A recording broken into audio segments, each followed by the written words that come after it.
आज आपण जिल्हाधिकारी यांना निवेदन दिलं, काय मागणी आहे? आमची मागणी हे आहे, तामिळनाडू प्रदेशाचे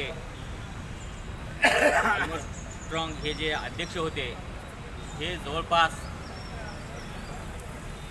शैक्षणिक चळवळीमध्ये असतावेळेसच ते बहुजन समाज पार्टीसोबत जुडलेले होते आणि त्यांनी बहुजन समाज पार्टीला आपलं जीवन समर्पित केलेलं होतं. असे तामिळनाडूचे एकदम तरुण आणि तडफदार असे नेते आमचे आल्मर स्ट्रॉंग हे होते आणि त्यांची जाणीवपूर्वक राजकीय दृष्ट्या त्यांची ही हत्या करण्यात आलेली आहे.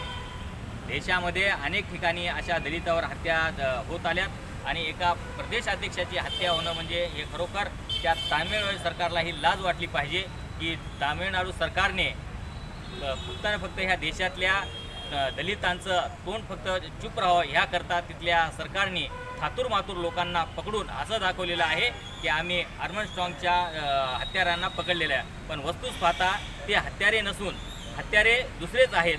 याची सखोल चौकशी झाली पाहिजे आणि ही चौकशी CBIच्या मार्फत झाली पाहिजे हे बहुजन समाज पार्टीची मागणी आहे आणि हेच निवेदन देण्याकरता आम्ही या ठिकाणी जिल्हाधिकाऱ्यालयामध्ये आलेलो आहोत. मागणी पूर्ण नाही झालं. मागणी ही जर पूर्ण नाही जर झाल्या तर बहुजन समाज पार्टीच्या वतीने नांदेड जिल्ह्यामध्ये आम्ही आंदोलन उभं करू.